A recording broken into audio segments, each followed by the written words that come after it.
హల్లెలూయా. యెషయా గ్రంథం 5వ అధ్యాయం చదువుకుందామండి. నా ప్రియుని గూర్చి పాడెదను వినుడి, అతని ద్రాక్ష తోటను బట్టి నాకిష్టుడైన వాని గూర్చి పాడెదను వినుడి. సత్వ భూమి గల కొండ మీద నా ప్రియునికి ఒక ద్రాక్ష తోట ఉండెను. ఆయన దానిని బాగుగా త్రవ్వి రాళ్లను ఏరి అందులో శ్రేష్టమైన ద్రాక్ష తీగలను నాటించెను. దాని మధ్యను బురూజు ఒకటి వేయించి ద్రాక్ష తొట్టిని తొలపించెను. ద్రాక్ష పండ్లు ఫలింపవలనని ఎదురుచూచుచుండెను, కాని అది కారు ద్రాక్షాలు కాచెను. కావున యెరూషలేము నివాసులారా, యూదావారలారా, నా ద్రాక్ష తోట విషయము నాకు న్యాయము తీర్చవలనని మిమ్మును వేడుకొనుచున్నాను. నేను నా ద్రాక్ష తోటకు చేసిన దానికంటే మరేమి దానికి చేయగలను? అది ద్రాక్ష పండ్లు కాయునని నేను కనిపెట్టినప్పుడు అది కారు ద్రాక్షాలు కాయుటకు కారణమేమి? ఆలోచించుడి. నేను నా ద్రాక్ష తోటకు చేయబోవు కార్యమును మీకు తెలియజెప్పేదను. నేను అది మూసివేయబడినట్లు దాని కంచెను కొట్టివేసేదను. అది త్రొక్కబడినట్లు దాని గోడను పడగొట్టి దాన్ని పాడు చేసేదను. అది శుద్ధి చేయబడదు, పారతో త్రవ్వబడదు. దానిలో గచ్చ పొదలను బలురక్కసి చెట్లను బలిసియుండును. దాని మీద వర్షింపవలదని మేఘములకు ఆజ్ఞనిచ్చేదను. ఇశ్రాయేలు వంశము సైన్యములకు అధిపతియగు యెహోవా ద్రాక్ష తోట, యూదా మనుషులు ఆయనకిష్టమైన వనము.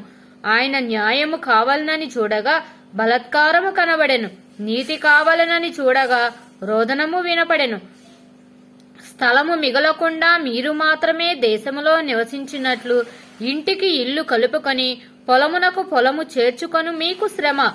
నేను చెవులారా వినునట్లు సైన్యములకు అధిపతియగు యెహోవా స్పష్టముగా ఈ మాట నాతో సెలవిచ్చెను. నిజముగా గొప్పవియు దివ్యమైనవియునైన ఇండ్లు అనేకములు నివాసులు లేక పాడైపోవును. 10 ఎకరముల ద్రాక్ష తోట ఒక కుంచెడు రసమిచ్చును. తూమెడు గింజల పంట ఒక పడి అగును.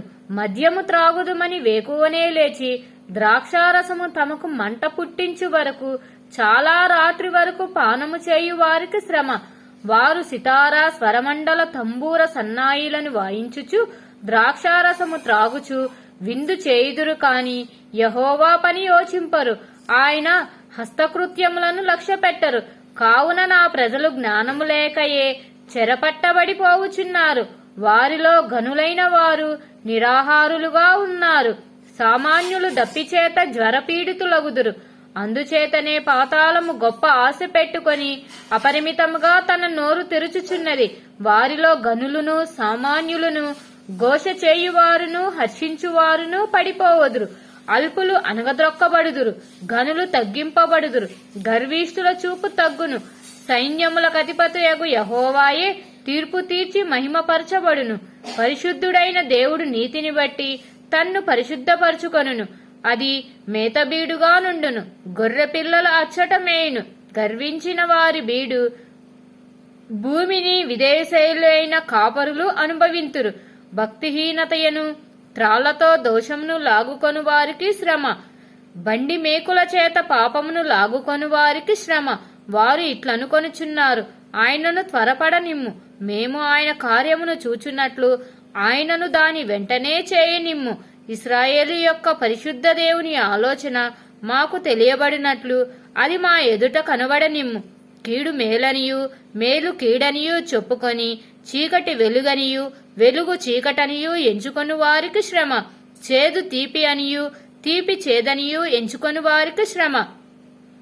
తమ దృష్టికి తాము జ్ఞానులమనియు తమ ఎన్నికలో తాము బుద్ధిమంతులనియు తలంచుకొని వారికి శ్రమ. ద్రాక్షారసము త్రాగుటలో ప్రఖ్యాతి నొందిన వారికి, మద్యము కలుపుటలో తెగువగల వారికి శ్రమ. వారు లంచము పుచ్చుకొని దుష్టుడు నీతిమంతుడని తీర్పు తీర్చుదురు. నీతిమంతుల నీతిని దుర్నీతిగా కనబడచేయుదురు. సైన్యములకు అధిపతియగు యెహోవా యొక్క ధర్మశాస్త్రమును నిర్లక్ష్య పెట్టుదురు. ఇశ్రాయేలు యొక్క పరిశుద్ధ దేవుని వాక్కును తృణీకరించుదురు. కాబట్టి అగ్నిజ్వాల కొయ్యకాలును కాల్చివేయునట్లు, ఎండిన గడ్డి మంటలో భస్మమగునట్లు వారి వేరు కుళ్ళిపోవును. వారి పువ్వు ధూళివలే పైకి ఎగిరిపోవును. దానిని బట్టి యెహోవా కోపము ఆయన ప్రజల మీద మండుచున్నది. ఆయన వారి మీదికి తన బాహువు చాచి వారిని కొట్టగా పర్వతములు వణుకుచున్నవి. వీధుల మధ్యను వారి కళేబరముల పెంటవలే పడియున్నవి. ఇంతగా జరిగినను ఆయన కోపము చల్లారలేదు. ఆయన బాహు ఇంకనూ చాపబడియున్నవి.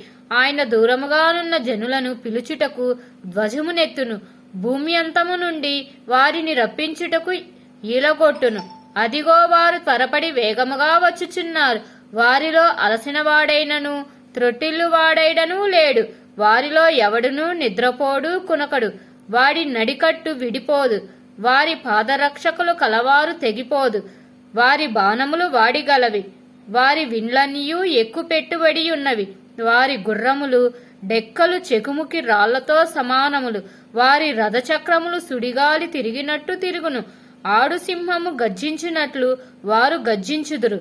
కొదమ సింహము గర్జించినట్లు గర్జన చేయుచు వేటను పట్టుకొని అడ్డుమేమియూ లేకుండా దానిని ఎత్తుకొని పోవుదురు. విడిపింపగల వాడెవడూ ఉండడు. వారు ఆ దినమున సముద్ర ఘోష వలె జనము మీద గర్జన చేయుదురు. ఒకడు భూమి వైపు చూడగా అంధకారమును బాధయు కనబడును. అంతటా ఆ దేశము మీది వెలుగు మేఘముల చేత చీకటి అగును.